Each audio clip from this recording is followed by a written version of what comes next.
فقام عثمان بن عفان رضی اللہ تعالی عنہ، حضرت عثمان ابن عفان رضی اللہ تعالی عنہ کھڑے ہوئے. فقال صدقت یا عمر، عرض کیا عمر آپ نے سچ کہا ہے. پھر اپنے قائد کی طرف دیکھتے ہوئے عرض کیا وحبب الی من الدنیا ثلاث، تین چیزیں مجھے بھی بہت پیاری لگتی ہیں. رحمت عالم صلی اللہ علیہ وسلم نے عثمان کی طرف پیار کی نگاہوں سے دیکھا، دیکھتے بھی بڑے پیار کی نگاہوں سے تھے اپنے عثمان کو. کبھی کبھی فرماتے تھے عثمان میرا وہ رضاکار ہے کہ جب یہ فرش پہ چلتا ہے تو اللہ کے فرشتے عرش پر اس سے حیا کرتے ہیں. بڑے پیار سے دیکھا عثمان کی طرف. فرمایا تمہیں کیا پسند ہے عثمان؟ عثمان ابن عفان رضی اللہ تعالی عنہ نے فرمایا اللہ کے محبوب اطعام الجیعان وکسوۃ العریان وتلاوۃ القرآن. نعرہ تکبیر، سامع القرآن، سامع القرآن. تین چیزیں مجھے بھی بہت پسند ہیں. بھوکوں کو کھانا کھلانا پسند ہے،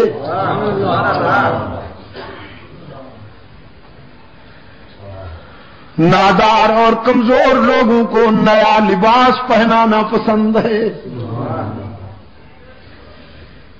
اور یہ وہ خوبیاں ہیں عثمان کی کہ زمانہ اسلام سے پہلے بھی عثمان کے دسترخوان پر بے شمار بھوکے کھانا کھاتے تھے.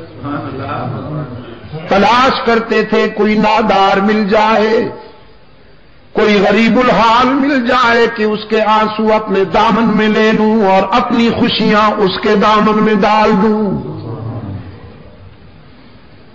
اس وجہ سے عثمان ابن عفان کی مقبولیت کا یہ عالم تھا کہ زمانہ اسلام سے پہلے بھی عورتیں جب اپنے بچوں کو سلاتی تھیں، لوریاں دیتی تھیں، تو اپنے بچوں سے کہتی تھی سو جا میرے لال، میں تجھ سے اس طرح پیار کرتی ہوں جیسے قریش عثمان ابن عفان سے پیار کرتے ہیں.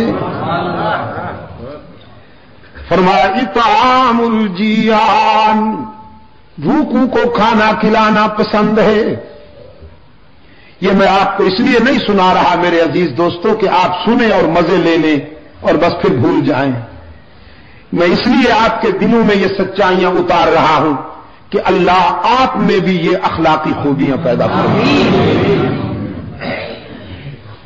سرکار دو عالم صلی اللہ علیہ وسلم نے فرمایا اس نیک آدمی سے کہہ دو جو ساری رات عبادت کرتا ہے، تسبیح ہاتھ میں رکھتا ہے، ہر سال حج پہ جاتا ہے، عمرے بھی ادا کرتا ہے، ذکر و فکر میں محو رہتا ہے، لیکن جو رات کو پیٹ بھر کر سو جائے اور اس کے پڑوس میں کوئی انسان بھوکا تڑپتا رہے، رحمت للعالمین صلی اللہ علیہ وسلم نے فرمایا اس عابد شب زندہ دار سے کہہ دو کہ وہ ہم میں سے نہیں، ہم اس میں سے نہیں.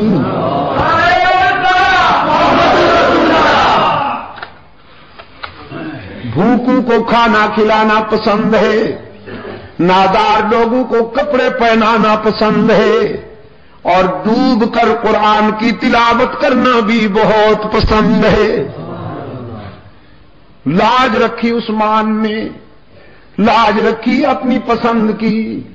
جب تک جیتے رہے فیاضی کا دریا بھی بہتا رہا، سخاوت کا سمندر بھی موج زن رہا، اور پھر آخری وقت عثمان نے قرآن کا دامن نہیں چھوڑا، قرآن نے عثمان کو تنہا نہیں رہنے دیا.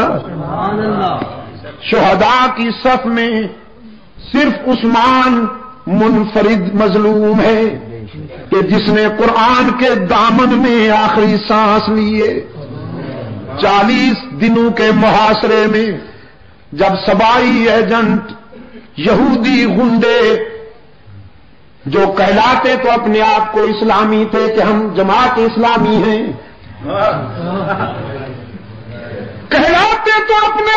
اسلامی تھے، قرآن بھی ان کے ہاتھ میں تھے، داڑیاں بھی تھیں، لیکن عثمان کو خائن کہتے تھے، عثمان کو اقربا پرور کہتے تھے، عثمان پر الزام تراشیاں کرتے تھے۔ ان سیاسی گنڈوں نے حضرت عثمان کے گھر کا محاصرہ کیا، 40 دن تک عثمان پر آب و دانہ بند رکھا۔ پھر 40 دنوں کے بعد عثمان مظلوم پر یلغار کی۔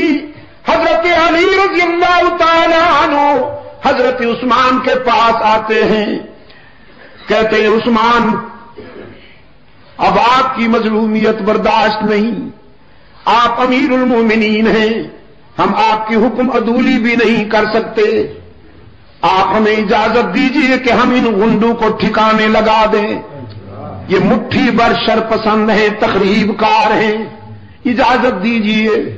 عثمان سب کچھ سننے کے بعد فرماتے ہیں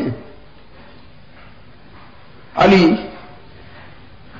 میرا ضمیر گوارا نہیں کرتا کہ میری وجہ سے خون ریزی ہو اور مدینے کی گلیاں انسان کے خون سے سرخ ہو جائیں۔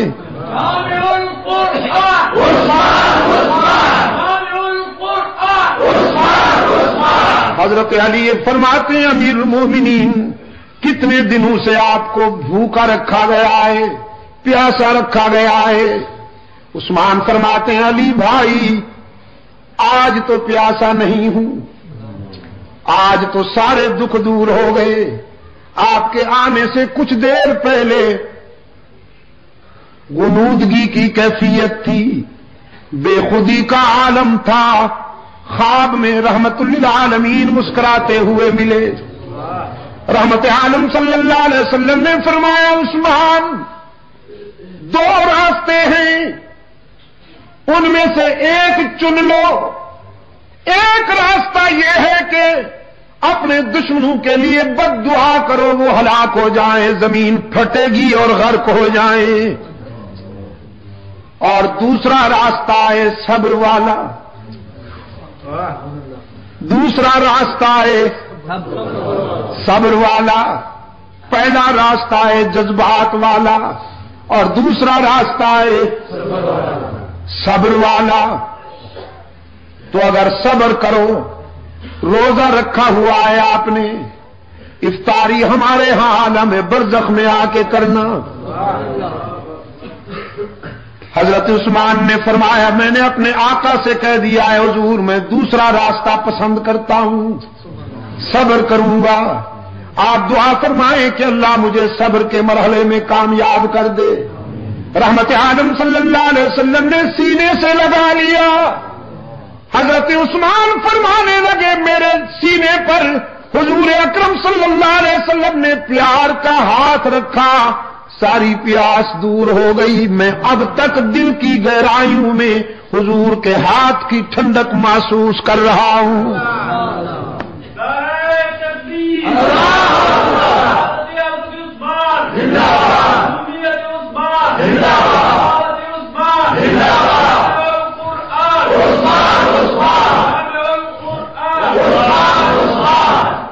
اور فرمانے لگے علی میرے آقا نے فرما دیا ہے کہ آج افطاری حضور کے دسترخوان پہ ہونے والی ہے، نظام کائنات درہم برہم ہو سکتا ہے، میرے آقا کا اشارہ غلط نہیں ہو سکتا۔